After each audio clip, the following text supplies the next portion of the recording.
feel like every fight week there's a new look for you. You know, this time we're going with the long flowing lion-esque hair. Talk to us about this style that you're rocking with this week.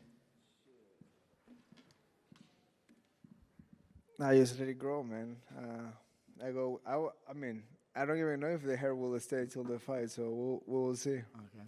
Look, obviously last time out, not your night. Do you think that's something where you just learned, okay, Sean O'Malley was on a different level that night, or do you look at that fight and go, man, I just messed up a lot of stuff and that was my fault, not his?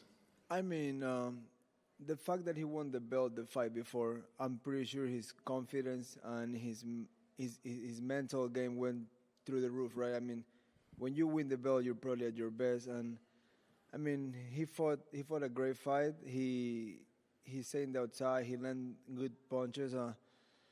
I mean, I feel I fought too flat-footed, and that wasn't part of the game plan. I kind of like just sit down and was trying to like, you know, block and counter. And with a guy like that, sometimes you gotta meet him in the middle and punch with him instead of like punching after him. And I mean, I gotta learn from it, and I'm hungry, and I want to make that run right. I think when people look at that fight, they might be a little bit surprised that you're fighting before he is. I know that you're a guy who likes to stay active, but was it important to you to get back in here and sort of get back on the winning momentum? For me, it was like that fresh feeling of on a high-level fight that I was. Like, I won't be on a higher fight like that until I fight for the belt again. The magnitude of the fight, the week leading up to, the media, the obligations, and the fight itself. I mean, look the arena, look how many people were in there. And I feel like if I would have waited, initially I want to fight in MSG because I like New York. And I was thinking myself, waiting till New York might, you know, give me some rust, because I took a full month off after the last fight. I just let my mind go and pretty much let what happened go and reset. And I started training and I started feeling good quick. I healed up quick. I didn't have anything broken or nothing in my body. So I was just like back to work. And when they called me for this fight, I was like, sounds about right. Yeah. Last one on that fight. I mean, obviously there's a viral clip of the knee that he landed. How bad did that hurt you, if at all? If just to make a comparison, the punch in the 5th round that landed perfectly in my eye, it wasn't an eye poke, but felt like one, hurt me a million times more. Like, I was fully blind. I was like, fuck. It was like perfect punch. Props on him. But the knee was kind of like shocked me. I was like, fuck, I got clipped with something big. And I knew it was the knee. But I wasn't like my legs were there. I was just like, fuck, that really hurt. Like, in terms of like a hit. But like, I would say my brain and my legs were there. I was just like, don't do that again. It was almost the same knee I hit Font with when I fought Font. So I was like, it wasn't like a super big knee in terms of like a flying knee with power. It was just perfect pop. And I was like, fuck, I did that before. It was a good one.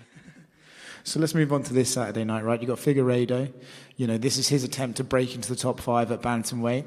He said that his style's evolved. He can either be super aggressive on the feet and blitz you, or he can come in and take you down and try and grapple you. His style's evolving. When you look at him and you look at how he's fought in the last couple, what are you expecting him to come with on Saturday?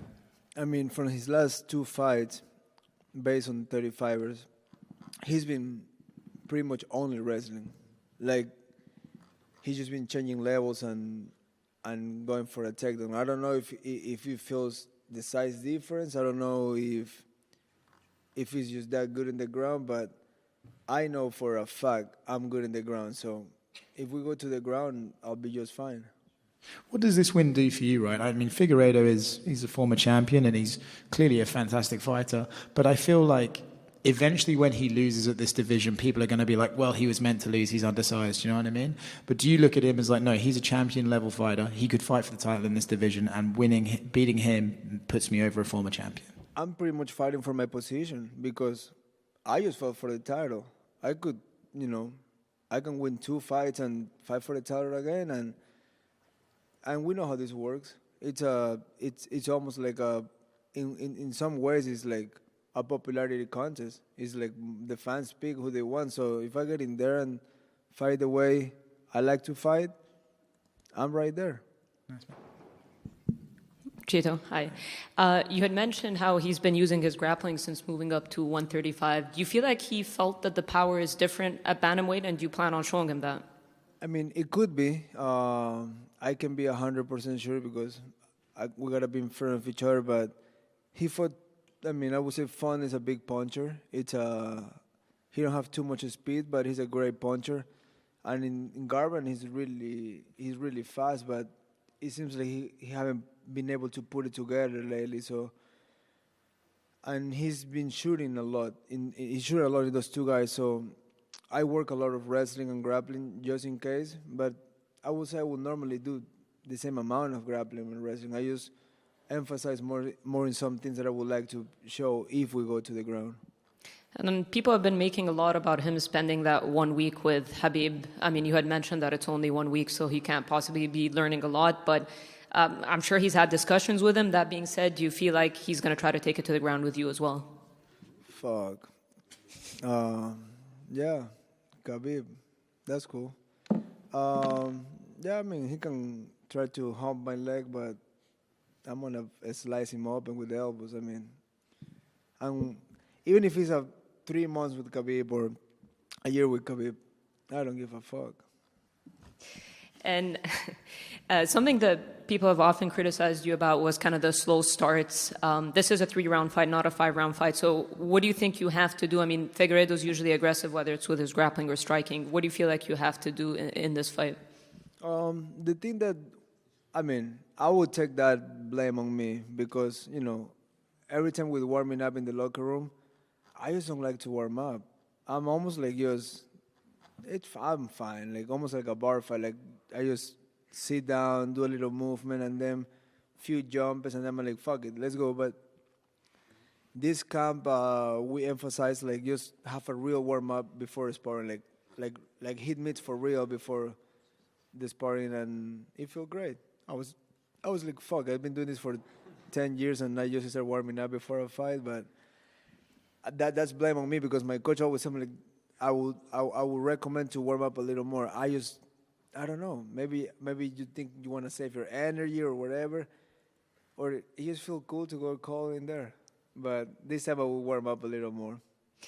And it's pretty crazy how many pro fights you have. You're only 31. So how would you reflect on your career so far? And does that give you confidence that you still have time to make another title run? Yeah, I mean, I definitely have time. And if you see my record, I fought pretty much everybody I would say in this new era, in the one before me, and I'm healthy. That's the most important part. Like, I mean, the way I live my life is pretty much made to be able to fight the hardest I can, and I'm feeling great, and I can't wait for Saturday night.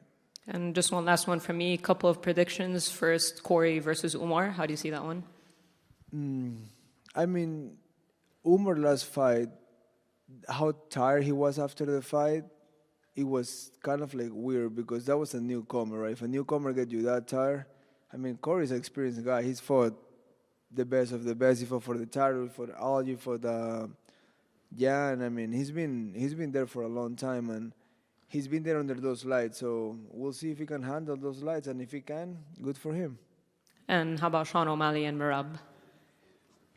That's an interesting fight because a lot of people think, I mean, people get confused because O'Malley's a funny guy. They think he's not training, but he is just as professional as most of us. And, people think he just can throw one punch, and he's a great fighter. The thing with that, I would be more worried about Merab's chin because he's been dropped by everybody.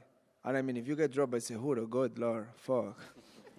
That's a fucking 4-foot motherfucker right there. So, I mean, if you catch him early, the fight can be over. Thank you. You're welcome. Hey, Chito, how you doing? What's up, bro? We kind of had this discussion a couple of days ago, and what you said earlier is right. 24, 25 fights in 10 years in the UFC at 31 years old. Your career has been nothing short of absolutely stellar. Never lost by knockout. we've had Deiveson a few times throughout this week say, I am going to be the first guy to knock out Chito Vera. How do you respond to that? That probably means he's gonna fucking shoot and smell my crotch in the first second of the fight. So we know how this works. Fighters say something and do something else. But I mean, if you wanna try it, we can give it a try. I mean, I have never take proud in those things because I don't wanna just talk about it and put it out in the universe. I just work hard and make the best I can. But yeah, I mean, he can give it a try. Thanks, Chito, and good luck. You're welcome. Thank you. Two more. Sean? Hey, Chito. I just had a question. Have you ran into Corey Sandhagen this week at all? I know there was like some back and forth between you guys after he made a YouTube video kind of breaking down your fight with Sean O'Malley, and you kind of said, hey, man, stop trying to be an influencer and just be a fighter. Like, have you guys ran into each other at all? I saw him a few times. I mean, he don't say anything. I have never say anything about him, not because I don't want to say, it's because I don't give a fuck about it. But yeah, like when he break down things, I'm like, dude, just go back to the gym. But we run into each other a few times, and he don't say anything. So if you don't say anything, I just keep walking. And then I had a question about the Sean O'Malley with like the hair and the braids. You said it kind of felt like he was a fish out of water when you were trying to grab onto him. If you were to go and get your hair braided, what would be the difference if you got it done by somebody in the hotel as opposed to like somebody outside of the hotel? Is that something that fighters can like get away with? They can put more grease in their hair? I mean, even if you don't want to grease, like if you go to a regular salon, like I go to this place by my house, it's called Linda's. They use a shitload of gel, and when you train, that thing just become a mess. It gets in your eye, but you become really, really greasy. And what I know about him is like he don't use a UFC lady that comes normally. He uses his own person. I think he's his wife, friend, or whatever. I don't really know, but I know he does his hair with his own person. So, and I rewatched the fight a few days ago, just to watch clips on me and see what I can do better on this fight. And he said one time that I didn't get close to him. How will say that? And I get close to him a lot. I grabbed his head a lot of time, and he was just getting away. And even on the press conference, there was a video, I believe, from MMA fighting that his face was shiny. How after 5 rounds like that, you still shiny? I mean, I don't know. Did he did it on purpose or not? I can tell you that, but was he slippery? He was very slippery. Just one more quick one, if I can. What was it like to hang out with Jason Ellis and Tony Hawk? It was crazy, yeah. Watching Tony skate live is amazing, and I watch him my whole life skate, but watching him live on the big ramp is pretty sick. So we get to skate a little bit. We did a podcast, and I guess we're cool now. One last one right here. Go ahead, sir. Chito here. And I just have one question. You fought your career veterans and the new generation, such as Sonja Dot was just 26 years old. Can you tell us what's the difference between the old generation and new generation in MMA? I feel like back in the day, it was more like, I would say more specialists or more guys that, came from boxing or from grappling, and they stick to that. Now you got kids that start training at 8 years old, and they just go morning jiu-jitsu, evening grappling, the next day boxing, then they do it all. So they're almost like they just come like, with a new sim in the brain, like they just know everything. And then the sport gets started evolving. Like where I grapple back home is like there's 15-year-old kids that just tool me around, and I'm like, how that's possible? And they've been training since they're 3. So, I mean, I feel like every year the competition gets harder and harder, and I mean, that's fun because, you get to push yourself harder and you get to see how far you can go. Yeah, just to follow up, is it much easier to fight the old generation? I mean, fighting is, you got to get in there in order to realize what can be easier or harder. But, I mean, experience is a lot too. Sometimes you can be really technical, but someone just have a good head in their shoulders and they will kick your ass anyway. So it's just depending how your mind is and where you are there.